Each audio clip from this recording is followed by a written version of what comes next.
Good morning. Good morning, everybody. It is Friday, September 10th, 2021. This is Wake Up with Ray G, presented by Bets TV. How are y'all doing this morning? Glad to see everybody in the building on this fine Friday. Jordan, how are you today? We've had pre-show. There's been some heated, spirited debate about the game last night. I'm just gonna say, how are you before I lay into the propaganda you're spewing this morning that is not good. I'm great. I just want to give a shout out to TJ Watt. TJ Watt got paid 4 years, $112 million, $80 million guaranteed. And I wanted to give a shout out to the Toronto Blue Jays who just swept the Yankees without giving up the lead the entire series. First time it happened since 1908. But the game yesterday was fantastic. And it was even more fantastic to watch those Cowboys lose. We'll talk all about that today. Don't worry about it, people. We're going to get to it. We're going to get into the morning run. Wake up! This is the morning run.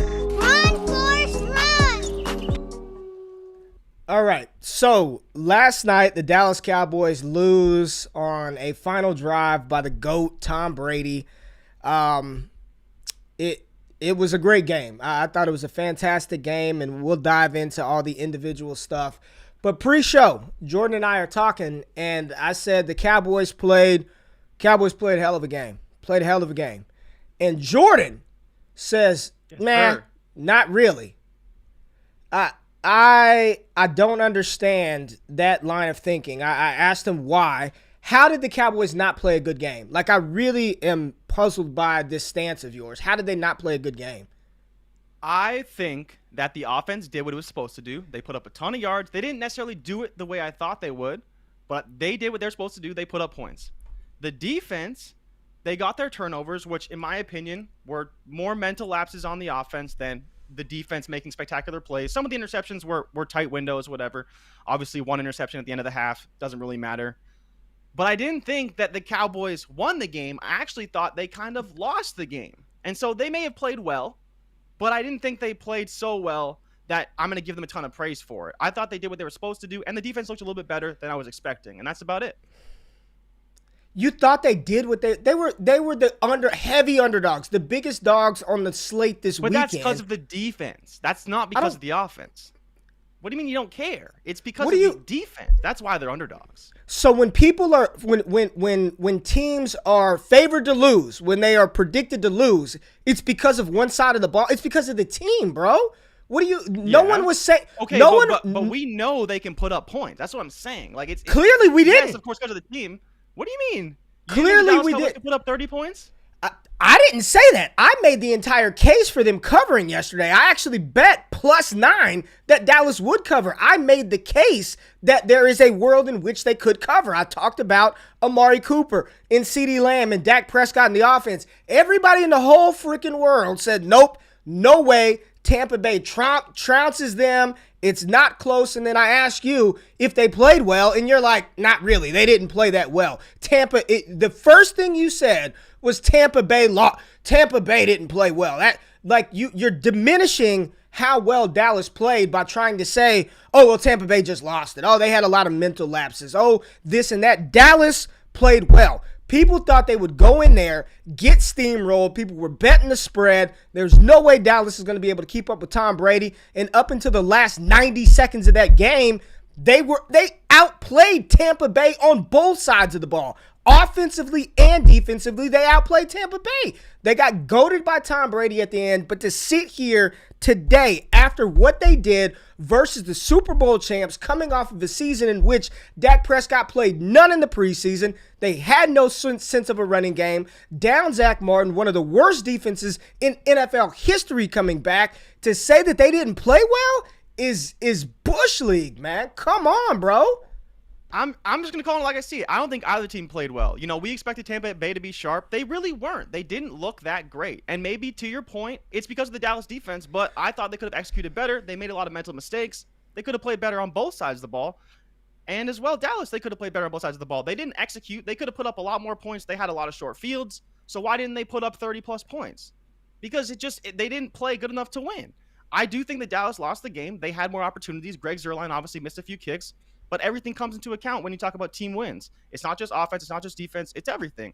And that's ultimately why Tampa Bay barely got the win, because they executed a little bit more than the Cowboys did. But there was a lot of mistakes on both sides. I'm not disputing any of that. Tampa Bay won that game. They had the ball last, drove the ball down the field, scored, won the game.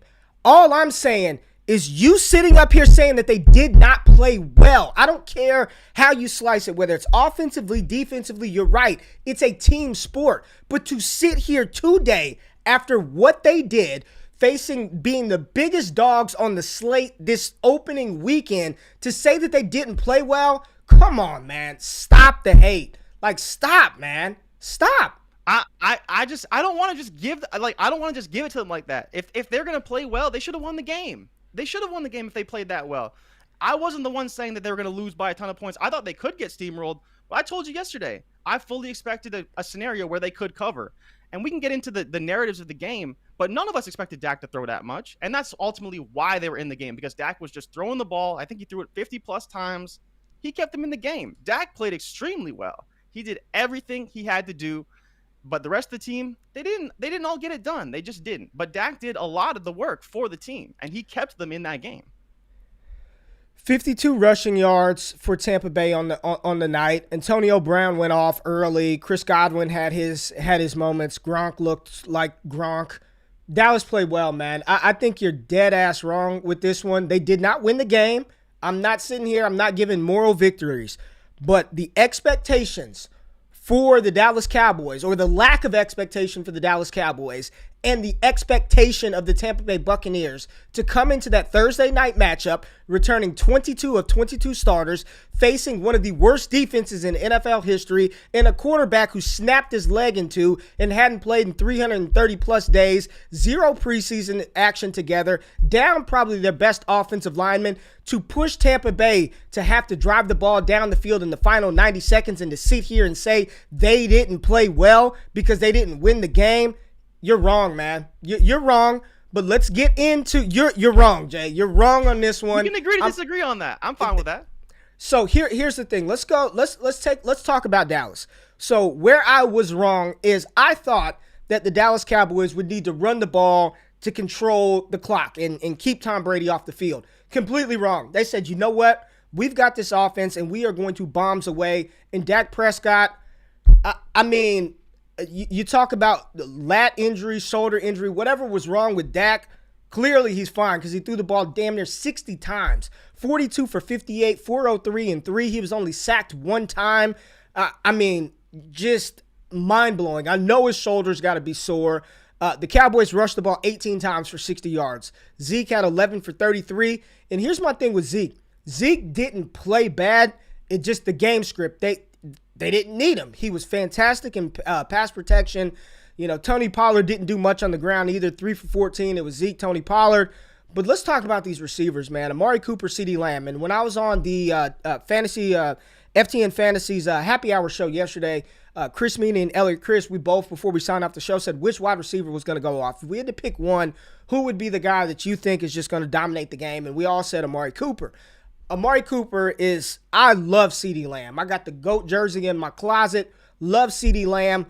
People forget that Amari Cooper at only 27 years old, 27 years old, just turned 27, was one of the best wide receiver prospects that we have ever seen, and has just consistently been Mr. Reliable. 16 targets, 13 receptions, 139 yards, and 2 touchdowns. CeeDee Lamb, 7 for 104 on 15 targets.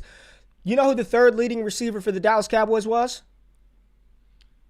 No. Was it Dalton Schultz? Dalton Schultz, 6 for 45 on 6 targets. Gallup had 7 targets. I think he sprained his ankle, rolled his ankle. He wasn't playing late. Blake Jarwin, 4 targets, 3 for 30. What do you think about the Dallas Cowboys passing attack moving forward? Who do you think the alpha is, or is it just going to be one of these things where it's Amari Cooper and CeeDee Lamb and flip a coin for who has the better day? I think, honestly, we may see a lot more Cooper than a lot of our people in the fantasy community are willing to admit. You know, there was a lot of people kind of touting CeeDee Lamb to be that alpha this year and take over. I really don't think that's the case. When you saw plays break down early in the game, especially on that, I believe Cooper's first touchdown in the corner of the left end zone, That was when the play broke down. Dak knew where he was looking. He was only looking to one guy, and it was Amari Cooper.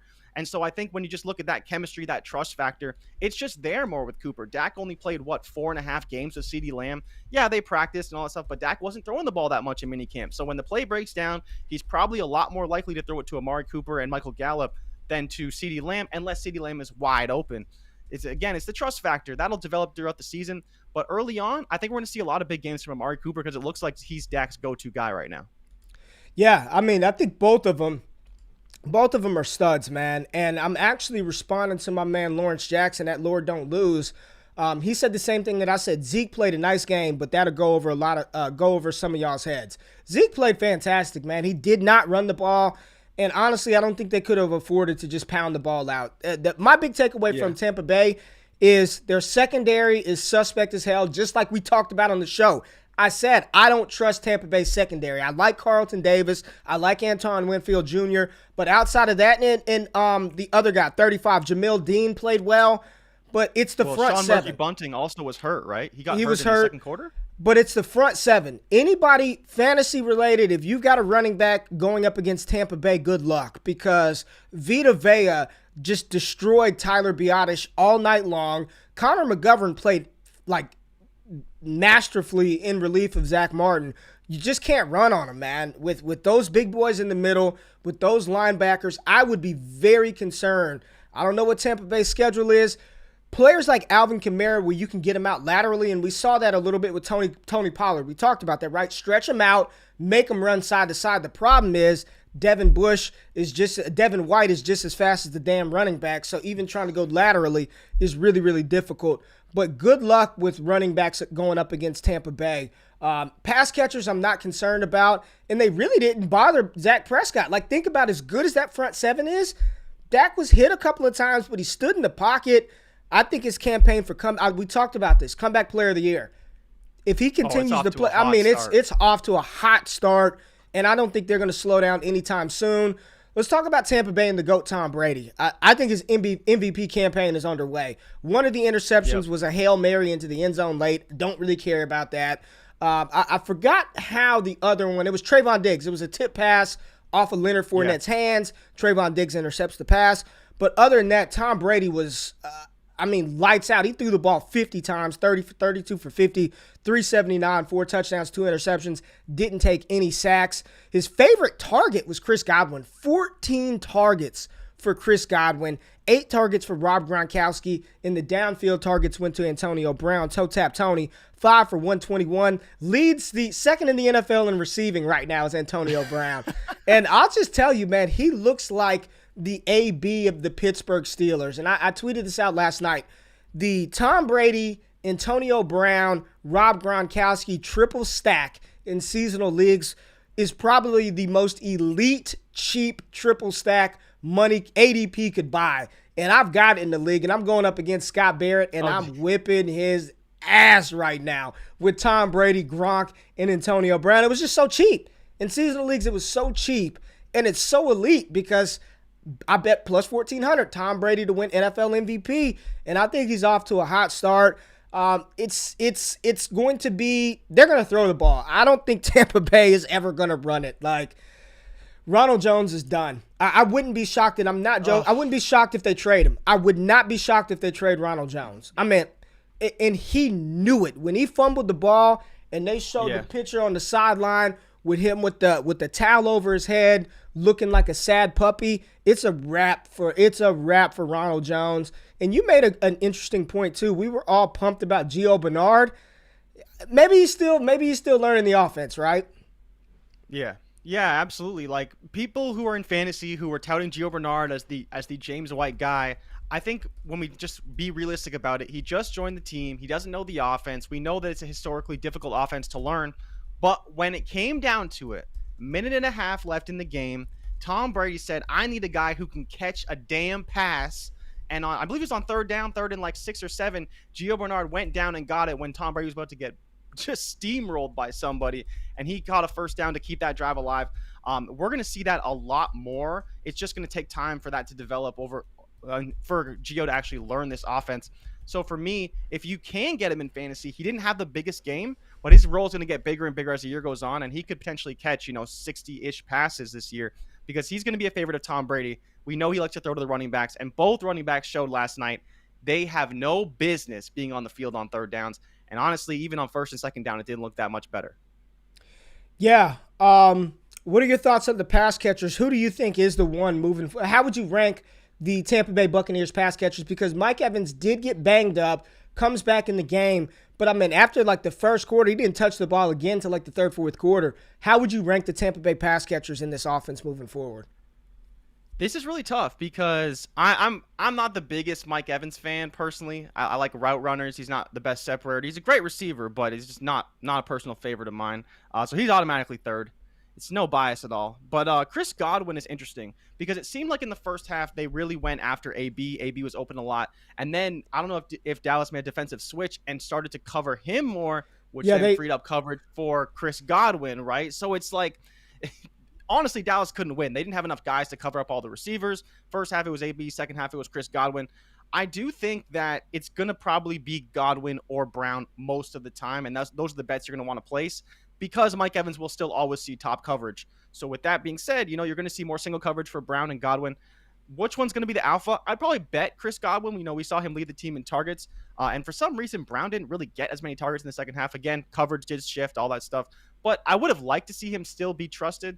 At the end of the day, Brady's going to throw it to who's open. He's not going to care about who deserves targets here or there. Very unselfish team. That's how he runs the squad. That's how they've been built, right? It's on humility and being humble and the team above all. And they showed that in the second half. So I would probably rank it Godwin, Brown, and then Evans. But I think it could be any given week, any different order. So here's what I think is going to happen. And it's fun when he's playing well. It's fun when he's healthy. I think it's Godwin, Gronk, Brown, Evans. Okay. I think Gronk is – listen, we saw no – I think somebody tweeted out last night O.J. Howard had 6 snaps. I don't remember seeing Cameron Brate on the field at all, much if any.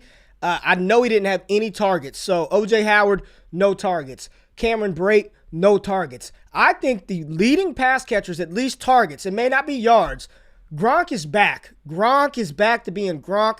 And as I'm watching that game, does anybody take bigger hits than Gronk out? Every time he gets hit, It just seems like he's getting blown up every play, right?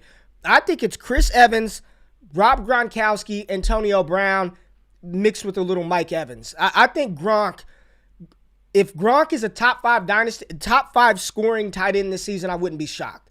This is a strong indication of what Tom Brady looks for. And when you've got AB on one side, you've got Godwin on another side, and Mike Evans in the slot, Gronk is facing one-on-one coverage all season.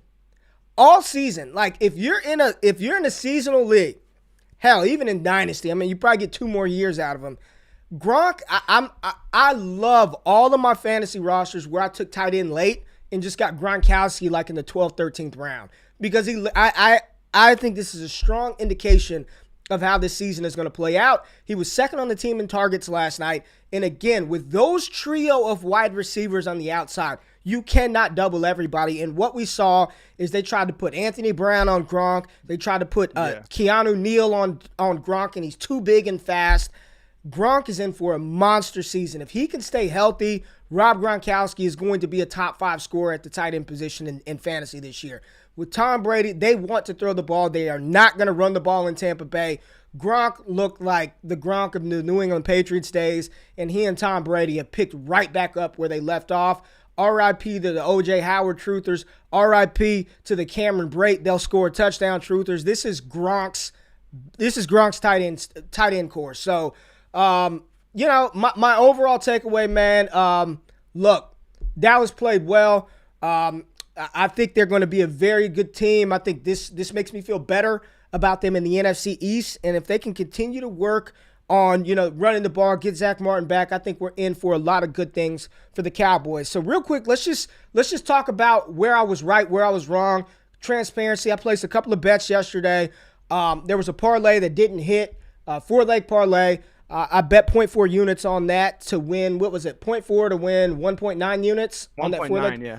On that parlay. Lost that on the Zeke and Ronald Jones overs. But I did hit the second parlay. It was Tom Brady over 2.5 touchdowns and Tampa Bay on the money line, half a unit to win 1.75 units, and then I put 1 unit on Dallas to cover +9 and won 1.92 units. So I hit 2 of 3 bets yesterday, the Tom Brady money line parlay and then the Dallas outright bet to cover. So overall, profitable evening of betting for me. No big substantial payouts, nothing like that. But we want to be profitable. We're trying to hit. We're trying to win. So 2 out of 3 isn't bad for the first one. But we've got some other games that we need to preview.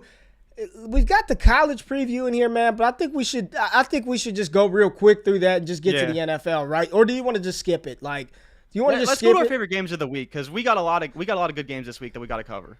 All right. So is it what? Beat the Rush? Do we got to get into that? Yes, sir. All right. Wake up! This is Beat the Rush. Get out of the way, jackass! All right, so real quick, college, our favorite games of the week. Where'd they go? Did you just delete them, Jay? Where the hell are they at? Did you delete Oregon them and off the Ohio show State, sheet? right? Big noon. Yeah, Oregon, big Ohio noon. State. Mm-hmm. And then you got Iowa State. Yep. And then you have Texas and Arkansas, which should be pretty good. I think it'll be better than people give credit for. I don't want to see Bijan just go crazy. And then you got your Pac-12 matchup, kind of old classic game, Stanford, USC. USC favored by 17.5. How do you feel about them covering in that game? Yeah, Stanford's terrible. I'm actually going to dinner. Wife and I got some reservations at this dope restaurant, so I'll be at dinner. And you know I'm a USC fan. I would put the helmet on, but I'm not going to do that again today. I'm not going to put the helmet on today. The memes were glorious. I'm not going to put the helmet on today, but I think USC covers. Keaton Slovis and them should light up Stanford. Texas will beat Arkansas, but it's a lot closer than the odds makers have it at -7 Texas, but I do think they pulled off the win versus Arkansas. I think Iowa takes down Iowa State this weekend and Ohio State without Kevon Thibodeau being healthy. I don't think they have a shot. I think it was a long shot in the first place, but Thibodeau, they're talking about he may try to play, ankle sprain. He's not going to be as effective as he would be. So not Kevon Thibodeau, not 100% is not good. I think we see a little more Mayan Williams, Travion Henderson, C.J. Stroud takes a step forward, and good luck dealing with Garrett Wilson and Chris Olave. So I do think Ohio State will win that matchup. But I will recap the college football games Saturday night. So make sure you're tapped into the Twitter account, and I'll do a recap of the college games on Saturday night. But let's get into our favorite games, NFL games of the week. We got a lot, man. There's a ton of matchups this weekend, and we can't get to everything. So let's just go through our favorite games of the week. And let's start with Atlanta and Philadelphia. Philadelphia Eagles, led by Jalen Hurts, and the Atlanta Falcons, led by Matt Ryan. Atlanta is favored by 3.5 in this matchup with an over-under of 48.5. If you take Philly on the money line, you get +150 price. If you take Atlanta on the money line, -174. Where are you at, man, with this one? Because just initially seeing this, and, you know, Philadelphia, they're going to have their offensive line, which was absolutely wrecked last season. I mean, they were 31st in adjusted sack rate, last in sacks allowed, 15 more sacks given up last season for the Philadelphia Eagles offense than the Houston Texans. Then the helpless Houston Texans, they gave up 15 more. So listen, I like Philadelphia. I don't know why so many people are bearish on Philadelphia, and I'm looking at Kevin Adams' Magic Sports Guide. You know, right now they're 24th in Brett Whitfield's offensive line rankings. You get the upgrade with Landon Dickerson. I saw a report that Brandon Brooks is back. Listen, if I had to do anything, I'd take the over 48.5, but I do like Philadelphia to cover this spread. And, you know, +150 on the money line for Philly. I may get in on some of that action this weekend. Where are you at with this game? This one was so tough because I was doing research for it. I was just like you. I was kind of confused that Atlanta was favored. First of all, now they are at home, so, you know, take that for what it may be. But I just feel like there's so many questions about both these rosters. You know, Arthur Smith coming in to Atlanta now after Dan Quinn got fired. We don't really know how the offense will look. He's out of Tennessee, but they don't have Derrick Henry here, so how much do they throw? I'm sure we're going to see lots of play action, lots of motion. Calvin Ridley will be heavily involved. We can expect that, but no Julio Jones. We're going to see a full go of Kyle Pitts. I just don't know what to expect from Atlanta and even from Matt Ryan. While, you know, we saw kind of what happened with Tannehill and his resurgence in Tennessee, I don't necessarily expect the same thing from Matt Ryan. He's always been a pretty good quarterback. He struggles with turnovers sometimes, and honestly, I don't think Dan Quinn is the best head coach. So we may see a little bit of an upgrade as far as the offense goes, and we'll see what happens with the defense. But I just think there's so many questions on the Atlanta side, not seeing them play. They didn't play a lot in preseason. We saw basically one highlight from Kyle Pitts. It's just so hard. But then Philly at the same time, we expected them to fortify their secondary a little bit, and they didn't. They ended up taking Devonta Smith 10th overall. So we're excited to see him. Miles Sanders, he'll do what he do. Jalen Hurts, there's a lot of questions about him, but I'm not as worried. Like you, though, I love the over. I think this game could easily be like 30-30. I don't think there's going to be a whole lot of defense in this game, but the offenses still will have to execute. And having not see them play that much, I don't know entirely what to expect. I think Atlanta will be all right. The Eagles, we'll see. But again, against that terrible Falcons defense, should have no problem scoring the ball. I think I'd probably with you on the Philly money line, or I might just take them to cover because I don't know if I think they're going to win fully. It could be a very close game, and I'd probably take them to cover. I was to pick anything, but I definitely like the over at 48. 48's a pretty low number for those two teams. Yeah. I mean, it's an implied team total of Atlanta getting 26.5 points and Philadelphia scoring 3 touchdowns at 22. Atlanta was 27th in yards per drive allowed last season, and their secondary is not very good. Probably a bottom 5 unit according to the Magic Sports Guide. They've got a new rookie safety, Richie Grant. Listen, I think with the addition of Quez Watkins and his speed in the slot, Dallas Goedert at tight end, Devontae Smith, we finally get to see the Heisman Trophy winner go out there and perform as the number 1 target for Philadelphia. I think there's going to be a lot of points scored in this one because Philadelphia's defense and their secondary isn't very good. But here's the thing. Atlanta's offensive line is not a good unit. They do not have a good offensive line. We know Matt Ryan is not a mobile quarterback. And what can Philadelphia's defensive line do with Fletcher Cox in the middle and Brandon Graham on the outside? They can get pressure on the quarterback. So if you fluster Matt Ryan, we're going to see how this Mike Davis experience works out. It's Kyle Pitts. It's Calvin Ridley. I know a lot of people are excited for Russell Gage, Olamide Zaccheaus. But I think this is one matchup where I can see both of these teams going back and forth. I'm not confident and have a ton of conviction either way on who wins, but -3.5 Atlanta just to win by more than a field goal. I don't know, man. I like Philadelphia plus 150 on the money line. For fantasy purposes, I think Jalen Hurts could finish. Well, he's got a ways to go because Dak and Tom Brady went off, right? Yeah. And he was projected, I believe, by Ratcliffe at 6 listen, overall. Here's my thing, dude. Let's talk about. Oh boy, he's banging the table. Let's talk about this from a fantasy perspective because there's this whole notion. There's this whole notion of it, and hear me out, folks. That if you can't run the ball, if you're not a Konami code quarterback, your value in fantasy is zapped. You can never be a QB1.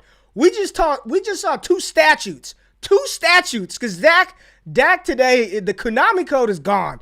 Dak's he ain't moving like the old Dak. He isn't, whether it's, and every time he ran, did we all not hold our breath every time he ran the ball? And you were just like, get up, Did don't you get think tackled. he looked timid to start the game a little bit? And then eventually he kind of worked into it. I think everything. On, he was kind of running back and away from defenders instead of, Well, I think everything. I think the velocity on his ball wasn't there early. I don't think he really wanted to move a lot. And then as the game went on, he got more comfortable. But we just saw my point is we just saw 2 pocket passers absolutely go nuts in today's NFL, throwing for over 300 yards, 4 touchdowns apiece. And they're going to finish as QB1s on the week. I mean, Dak is scoring 40, 50, 60 points. I'm getting lit up by Tom Brady in the league right now, 48 points. This whole notion of quarterbacks who can't run are devalued in fantasy. I will say it until my face turns blue, red, black, whatever color whatever color my face can turn.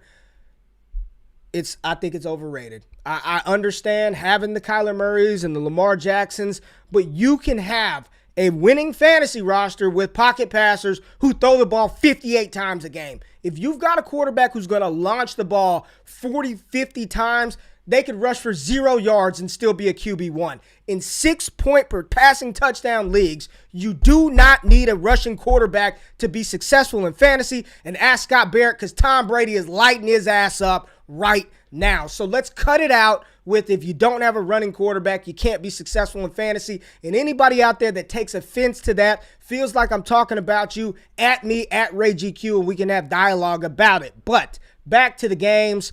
Where are we going next? Well, you want to get into the prop bets? I see. For the people who don't understand at home, that was a tease. Now, you may not know where Ray is taking this, but he'll get there eventually. We'll get to the show sheet. But I do want to get into some of these props, right?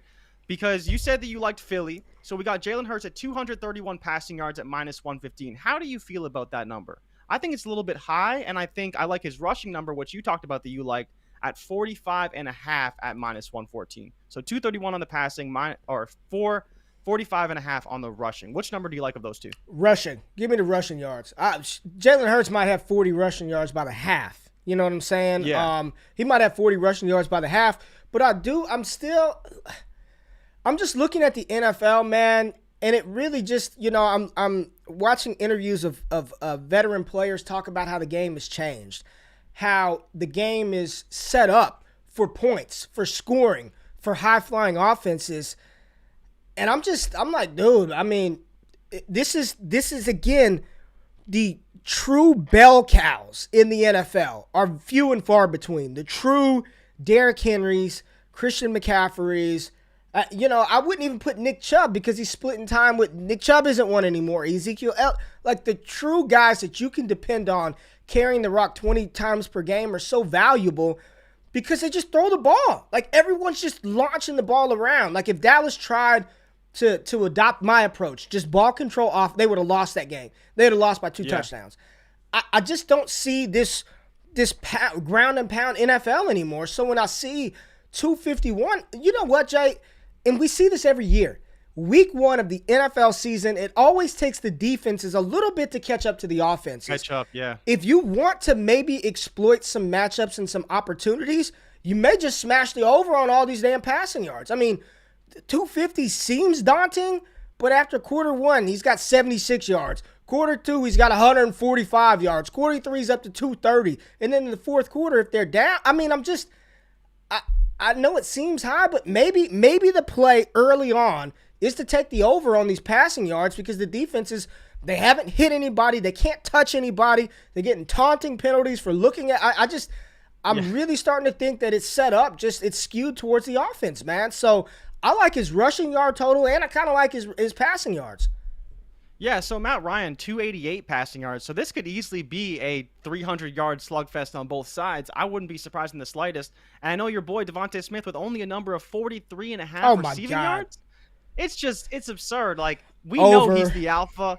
He's an easy over. But how do you feel about 3.5 receptions? You think he's going to still hit like a 5 reception total? I'm about to put this in now. Anytime touchdown is 230. So we could talk about putting together. So here's what we'll do. We'll put together a same game parlay. Yeah. And we'll post it on Twitter. So you start writing things down that you like. But for sure, and then as top of this too, if you want to get real spicy, you can even get Kyle Pitts at 3.5 receptions, minus 155, and he's only at 44.5 yards. Now, Kyle Pitts is one of those guys, some books he's 3.5 at really low odds. You can get him at 4.5 at slightly better odds if you want to take that bet. But there's a lot of things I like here. And then as well, if you can get Ridley over 100 yards, I would get him on that. He's at 84.5. I think he's easy for 100. He's only at 5.5 receptions. He's probably good for 8 because they don't have anyone on Philly who can cover him anyways. So that's where I'm at with that game. At this point, I'm at a 7-leg parlay. I'm not even playing. I'm going Smith over receptions and yards, Pitts over receptions and yards, Hurts over the rushing, Ridley over receptions and yards. 7-leg parlay Philly game. I'm gonna lock it in after this. I'm gonna put half a unit on it. Or all maybe right, not. We'll talk about the We'll talk about yeah. Okay, so you got Ridley over pass and receiving, Pitts over pass and receiving, Hurts rushing, and then Devonta Smith rushing, receiving, or sorry, yards receiving, and receptions. Yeah, 7-leg parlay out of this game. I'm putting that in. All right, let's go. I have conviction. All right, let's get it. Yeah. Let's get it. All right, so let's get into the next game. Big time 1 o'clock matchup.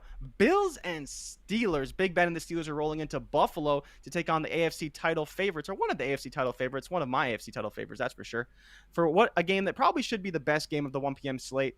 The main addition, as far as these squads go, it's Najee Harris in the rushing game for the Steelers. He's going to be everything they need him to be. 85% snap share guy. Their next Le'Veon Bell. And as I mentioned, TJ Watt got his extension, so no fears of him not playing in this game. Buffalo favored by 6.5 at home. Makes sense. Touchdown favorites at home, and they're the better team in my opinion. Minus 288 on the money line. Pittsburgh plus 235 with, again, a 48.5 point over-under. This seems like an easy over because while I like both defenses, I think the offenses are just too good. I think they're going to prevail. And even on the road, Pittsburgh's been a pretty decent road team. I know that Ben struggles a little bit on the road, but I think having Najee there will make up for the ineptitudes he has on the road. And as well, he's got tons of guys to throw the ball to. And we know Josh Allen's good for 25, maybe even 30 points on his own. So to get only 48.5 on this number, I think it should probably be closer to 52 to 55. I mean, we've seen that in a couple of spreads. Like I saw the Tampa Bay Dallas game was at 52 up to 54 at some books. So I think this game should be equally right there with it. It's way too low of a spread as far as I'm concerned. Really, you're that bullish on these offenses performing, huh?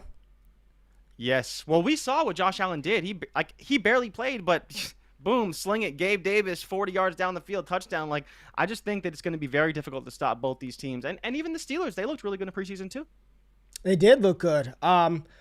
I think Buffalo wins this game by a touchdown. I don't know. What are some player props in this one? I don't know. But again, I really am subscribing to this notion that week one, offenses just go off. You know what I'm saying? Like, it's just offenses just go off. They said that game. Brandon said that game was a shootout last season after a slow start. Oh man. What are some of the player props in that game? Let's take a look at what we have in this one. We'll start with the Bills, right? So we got Josh Allen over under 274 with 2.5 passing yards. I definitely like the passing yard number more. Passing touchdowns. And you like the passing touchdowns too? So you said passing yards. Yeah.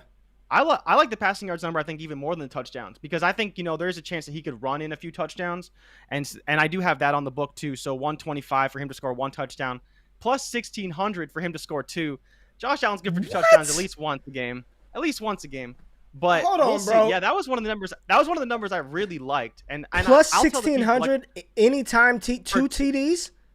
No. They have to be rushing. They can't be passing TDs. Oh, okay, rushing. Okay. They're rushing or receiving. They're not passing touchdowns. So I was about to say what? But you can still get Josh Allen at plus 125 to rush for or catch a touchdown. But anytime TDs are mostly rushing touchdowns for quarterbacks, so you can get that number, which probably should be minus odds, because if you saw Kyler Murray, if you saw Lamar Jackson, they would have minus odds. But Josh Allen's just as likely to rush for a touchdown. Then you got Stephon Diggs, 6.5 receptions, which is insane to me. I don't see how he doesn't get to double digits in this game. And then 86.5 yards, I believe, was the highest number that I saw amongst like Diggs and Ridley, and then Tyreek Hill and Kelsey. I think, how was it, 87? We'll get to that one later. So Diggs, I really like the receptions, but I don't know if I love the yards, even though I do. I think the volume will be there, but I think that the receptions are a much safer play, and the yards will probably be there, but I don't know if I would bet it personally. Oh man, so much good stuff, man. I'm just looking at this, and I'm with you. I like Josh Allen. I like Josh Allen's over 274 passing yards. Will he throw for 3 touchdowns? That's he might throw for 2 and rush for 1. But if it's gonna be a shootout, I like Stephon Diggs to get 7 receptions, and I like him over 86.5 yards. I think I like Diggs, his entire receiving stat line props, and I like Josh Allen, 274 passing. I like that. I think Buffalo wins this matchup. Let's talk about the Steelers though. Let's get into the Steelers props. Oh yeah. Let's get into the Steelers props. So we've got Najee at 56.5 rushing yards, 3.5 receptions, 21.5 receiving yards, and an anytime TD plus 110. What you think about Najee's prop line? I love them, especially his receiving line. 21.5 receiving yards for Najee Harris. That just sounds way too easy. And so it's interesting to think about him at 3, like they're basically pinning him around 3 receptions, but only for 21 yards. Running backs on average, and when I was doing my projections like years ago, you usually stat in running backs to average about 7.5 yards a reception on like the low end, and then higher end running backs go from anywhere from 7.5 all the way to 10. So Najee Harris, perfect candidate to project at 8.5 to 8 rushing or receiving yards per reception. So if you think he gets to 3 receptions, he's probably going to hit that 21.5 yards, and he could go way past that number. I'm not sure how I feel about the rushing number. I do like it, but like we saw with Zeke, Buffalo still has a pretty good front, and so if they decide to kind of just air it out again, play up with the receivers in the screen game like we saw from Dallas, I think we could see a similar game script to beat Buffalo, which would lend itself to more screens, more flare outs, more dump offs to Najee, more so than him running the ball up the middle. So I think I would take the receiving number, and I do like the anytime touchdown. I think Najee has just as good a shot as anybody to score a touchdown, so why not take him at plus odds? You're just getting it on the other side. He's not quite favored to get a touchdown, but pretty damn close, and at plus 110, I think it's probably worth it. Double your money. Yeah, I think I'm a little hesitant on the rushing right now. I want to see how the offensive line gels together, and it's really easy for teams to abandon the run, right? Again, this is not the NFL of the 1990s, right? So if Buffalo gets out hot early, they're not going to just pound the ball with Najee Harris. They're going to use him in the receiving game, but I think it's a lot easier to abandon the run than it is to abandon the pass in an NFL game, unless you're up by 28 points and you're just running the clock out. So if I were going to take anything in this one, it would be all the receiving stuff, man. I think you can do a 4-leg parlay with Najee's receptions over 3.5, over 21.5 receiving yards, and then parlay that with Stephon Diggs 6.5, and then 86.5 yards. I'd feel a lot more comfortable with that opposed to taking, and then even a Najee anytime TD. You can make it a 5-leg right there with the anytime TD, maybe get you into some plus money. But I like that better than Josh Allen's passing yards, anything with Big Ben. And then we've got Deontay Johnson, 5.5 receptions, Claypool 4.5, Juju 4.5, and then all their yards. Deontay is leading with 56.5, and then Claypool and Juju both at 49.5 yards. I like Deontay over 5.5 receptions. I like that. I like that a lot, and he should get over 56.5 yards, but I think he may avoid Trey White. I don't know if Trey White travels in the slot like some of the other top corners, but you got to remember, Tre'Davious White, one of the best cornerbacks in the NFL, but I always take good offense over good defense. I think you could, again, I would have to look at the pricing and what you can get, but just off of the initial look, I think you can have a decent 6-leg parlay. Deontay over 5.5 receptions. I'll leave the yards alone. Najee anytime TD. Najee receptions, receiving yards. Stephon Diggs receptions, receiving yards. I think that would be probably some money. And we'll talk about this after the show. We'll place our bets and then we'll post them on the Twitter. So let's move to Kansas City versus Cleveland. Kansas City is favored by 5.5. So I don't know if this was always the line, but you could take Cleveland on the money line plus 206. Kansas City minus 249. So definitely not doing anything with that. Over under 54.5. Is this an AFC title preview? Baker Mayfield, Patrick Mahomes leading those teams into battle on Sunday. What are your thoughts here, man? I really don't know how this game's going to play out, and that's what makes it so difficult to bet. I don't want to take the over, but, we'll see what happens with this offense. Now that Patrick Mahomes has a really capable offensive line, he could be putting up points in bunches. Like, they brought in 4 new guys on the offensive line, and it's just going to be a completely different showing. Now, one thing to point out, and we'll get to Clyde a little bit later, but there's no props for him out there. So the books really don't know what to do with him. They don't know what his status is heading into the game. We all expect him to play, but no one seems to really have a good gauge as to how healthy he's going to be or where to place his lines. So that just leaves the receivers. And that's what lends me more to take a Mahomes over on a prop or take the over in this game. But I don't really know because both teams will probably be able to run. We know that Cleveland can run, and they'll probably still be able to run even on this defense. But as you mentioned, it's more likely that Baker's going to have to throw the ball to keep them in the game than they can just run on this Kansas City defense. Now, Nick Chubb, supremely talented running back. I think he can run on any defense in the whole league. Maybe not Tampa Bay's, but most defense in the league. Nick Chubb's probably going to get it done. I just don't know if I trust Baker enough to cover in this game, and I don't know if I trust these offenses to really go for it to where the over I'm very confident in. I think that 54.5 is actually a pretty good number. Huh. Okay. Am I muted? No, I'm not muted. Yeah, I'm looking at this. So Patrick Mahomes over under 311 passing yards. I'll tell you the line that I love the most is his rushing yards at 12 and a half. I like Patrick Mahomes Yes. over 12 and a half rushing yards, 2.5 passing touchdowns. Here's the thing, if Clyde's status is truly up in the air, Kansas City's going to score more than 14 points. They're going to score more than 14 points. So I would confidently feel that Mahomes could hit that 3 passing touchdown mark. Anytime TD, probably not. Mahomes running the ball in plus 290. But Yeah. I like the over 311. I like the over 2 passing touchdown. I like all of his lines outside of just the anytime TD. I would probably take all 3 and feel really good. I like Patrick Mahomes' price numbers better than I do Baker Mayfield. You know what I'm saying, for this Yeah. week. So let's just compare it with Baker. Baker over under 257 passing yards, only 1.5 passing touchdowns. So will Baker throw for 2 touchdowns? And then 7.5 rushing yards for Baker Mayfield. Where are you at with those quarterbacks? Are you with me with Patrick Mahomes? Yeah, I think I am. I like Mahomes a lot, and so we're gonna see kind of what happens with that. But Baker is just tough. I think they're gonna have to run the ball, and I just don't know if they're gonna have to do a lot through the air to stay with the Chiefs. See, It's- but it's tough, man. that's the It's thing. tough. I don't think that's week 1. I don't think that's gonna happen, man. I don't think we're gonna see any team just run the ball and they can try that, and then when Tyreek goes for 72 on one reception, you know what I mean? Like I don't know. Week 1, I think it's the week to exploit. It's the week to exploit the defenses. I think the offense traditionally has just the leg up on the defenses week 1.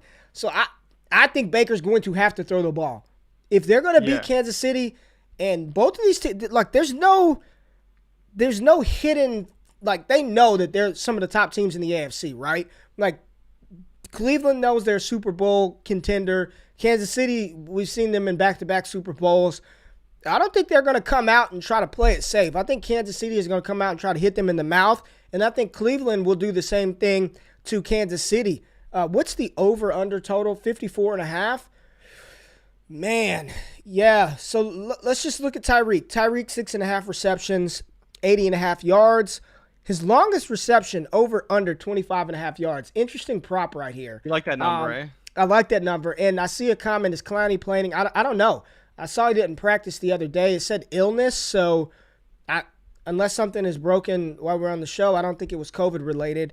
But I like Tyreek Hill's. Expected to play as of yesterday. So Expected they to talked about play? the illness, but expected to play, yeah. Good. Clowney's playing. Tyreek, 25.5 yards for his longest reception. And it just seems Those like are fun props to bet. Those are fun props to bet. Kelsey, 7.5 receptions, 87.5 yards. So they're projecting him to be the leading receiver for Kansas City, probably rightfully so. Do you want any of that action? Would you feel confident with any of that? I actually feel pretty healthy with the Kelsey receptions. It's plus 120, so you get a little bit of juice if you want to go over. So if you think he can hit 8 receptions, which I mean Kelsey's, man, that dude just soaks in targets. So I think he could easily hit that number, especially like we talked about. If we're playing the narrative that Mahomes is going to throw the ball 40, 50 times, Kelsey's going to see 25% of those targets. So if he throws the ball 50 times, that's 12 and a half targets to Kelsey. He's probably going to catch 9, 10 of those balls, and I think he's going to hit the over for both of his props. I'm much more confident in the receiving because he may catch some shorter passes, but plus 120, I think it's probably worth it rather than laying minus 145 and hoping he doesn't get to 8. Yeah, I like it. And, the number 2 receiver is still not solidified. Tyreek Hill is going to have to battle with Denzel Ward. And, they brought Johnson from the Rams. They're probably going to have shadow coverage over top with John Johnson, who's a fantastic safety. I'm not sure if Grant Delpit is playing, but, I mean, their secondary is just – and Tyreek Hill, I'm not saying fade Tyreek Hill. You never do that. I'm just saying he's got a pretty tough matchup with those secondary pieces from Cleveland, but Tyreek is still going to do his thing. I like over 25.5 for his longest reception, and I do like Kelsey over 7.5 receptions with plus odds. That may be something to stack into some Mahomes plays, right? So we talked Baker a little bit. Nick Chubb, 71.5 rushing yards, minus 110, 11.5 receiving yards, anytime TD, plus 100. Kareem Hunt, 16.5 receiving yards and 2.5 receptions. OBJ, 50.5 yards, 3.5 receptions. You can get that.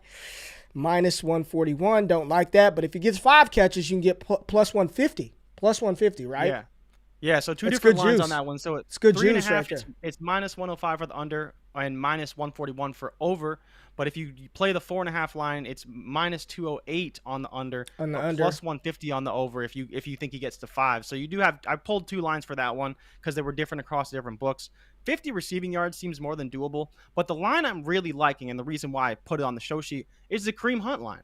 Kareem Hunt is going to be involved in this game. And if we think that Baker's going to pass the ball, 2.5 receptions and especially only 16.5 receiving yards, I think that's super easy for him to do. I think he could do it on one play. You know, that 16.5 could be one screenplay that just Kansas City doesn't see it coming. All of a sudden, boom, Kareem Hunt, 16.5 yards. I really like that. Minus 111 too. So it's not like you got to lay a bunch of juice. Not a lot of people are on that line. And then Nick Chubb, I'd probably take the under on his rushing yards. I get he's supremely talented. I was just talking about how good he is, but I don't know if I want to bet on him running the ball a lot. I think I want to bet more so on the passing game for this game because I think they're going to have to keep up, and that's going to force them to pass more so than run the ball. Man, every time I took an under on Nick Chubb, it starts out okay. He's got like 20 yards, and then in the third that quarter, one run. he rips off a That one. 52-yarder, not even for a touchdown, just a 52-yard run, and then he ends up with 120 rushing yards. I probably would stay away from that. I'm not going to bet against the newly paid Nick Chubb, but I do like Kareem Hunt, his receiving yard line, and his receptions. And the juice you're getting with OBJ to catch 5 at plus 150, I kind of like that, man. I kind of like that. Yeah. So we'll talk about that, and we'll figure out what we want to do. But let's touch on the last game real quick. The battle of the Bama boys. From Bama to the Bigs. Mac Jones, Tua Tagovailoa. Miami plus 149 on the money line, over under 43.5. New England is favored by 3.5 in this matchup. And let's just jump right into the player props. Mac Jones, over under passing yards 219, over under passing touchdowns 1.5. Tua 228.5 and 1.5 touchdowns. What do you listen? I like Mac over 219 passing. I mean, that seems very, very low. I don't know what the price is on that line, but I like 219 passing for Mac Jones. And without Stephon Gilmore, I think Miami is going to throw the ball. They're going to try to get Jalen Waddle involved. I think you're going to see, Myles Gaskin utilized in the screen game and the receiving game. When he played with Tua last year, I mean, he was a PPR monster catching the ball out of the backfield. I like both of these, man. I like both of these. And Tua, 1.5 touchdowns. You can get plus odds on that, plus 115. Not a ton of juice, but I mean, it makes you a little bit worthwhile to take the over. Where are you at with Miami and New England on this one? And I know you're putting the Waddle number up here is what, 35.5 yards? 35.5 yards, minus 114, and that 219 for Mac was also minus 114. But so here's my question for you, right? Because when I look at these lines, I'm very tempted to take the under. It was 43.5, kind of projecting a bit of a defensive slugfest, but maybe there's a couple touchdowns.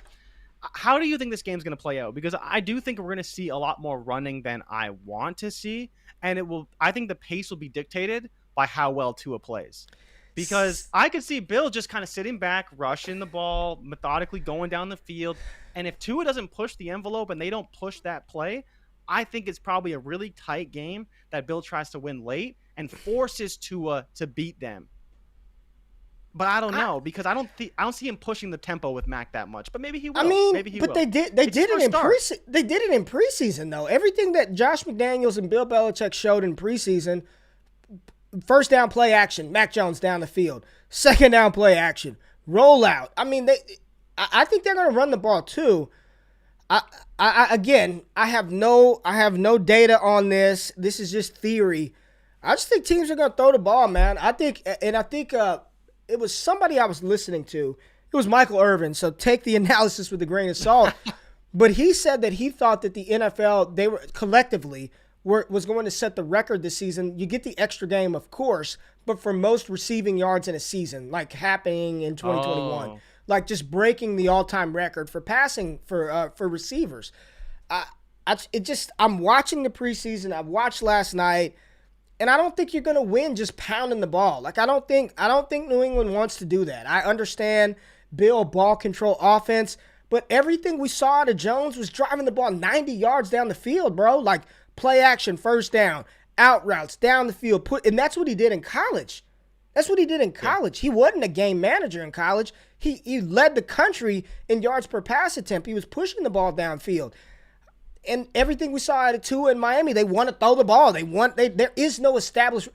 Remember the over-under totals when we talked about the running backs from the AFC East, and all of these dudes were like under 850 yards. Very low. All of them. Very low. All of the running backs were low. So to sit here and think that they're just going to come out and pound the ball, I don't think so, man. I think this is, again, Outcast, bombs over Baghdad, cue the music. I think they're going to throw. And I'm not saying they're going to be effective and efficient, but I think they're going to throw the ball a hell of a lot more than people are expecting. It is not going to be this 1996 Dallas Cowboys run Emmitt Smith 30 times again. We're not going to see it, man. I'd be interested in what Damian Harris's rushing carry, his carry total over under is for Damian Harris, because if that's going to be a good indication. If we see his rush attempt line 13.5. I was going to say under 15. 15. I was going to say under 15. They're going to throw the 60 ball. 60 yards. That's low. That's not great. Listen, if you think he'll catch a pass, 3.5 receiving yards on DK, minus 110. Yeah, I'm not going to for Damian Harris. I'm not going to touch it. I'm not going to touch. Here's the thing, man. We can't get to every game. You know, Jay, thank you for everything. Somebody said, do you think we'll see Ramondre? Wasn't he dealing with like an injury? But he said he's going to play. I don't really know, to be honest. Plus 440 to score a touchdown. Who? Ramondre. You know, I don't know. We see random ass Brandon Bolden get in the game out of nowhere. So Do we see Ramondre? Maybe. I think there's a chance that we see some Ramondre Stevenson. So he had a dislocated thumb. That's what it was. But there's optimism he'll be able to play. Dislocated thumb isn't so bad. They'll probably I think he'll get in the game. I think he'll get in the game. Will he do much? I doubt it. You know, we didn't get to touch on Minnesota, Cincinnati, San Francisco, Detroit, Arizona, Tennessee, Seattle, Indy, LA, Washington, New York, Carolina, Jacksonville, Houston, Green Bay, New Orleans, Denver, New York. Nobody wants to talk about the Giants anyway. And then Chicago at the Rams. We'll be able to touch on that. We won't. And then we'll get Baltimore, Las Vegas for Monday night. Prayers up for Gus Edwards, man. Lost him. Yeah, man. And Marcus Peters. And Marcus Peters. Brutal. But, good weekend of football. We appreciate y'all tapping in for another week. Thank y'all to everybody that taps into the show. If you can, please subscribe to the YouTube channel. Subscribe to the Wake Up with Ray G podcast, Spotify, Apple, wherever you listen to your podcast at. And thank you all, good people, for telling Jordan how damn wrong he was. And I'm still going to say it. How about this?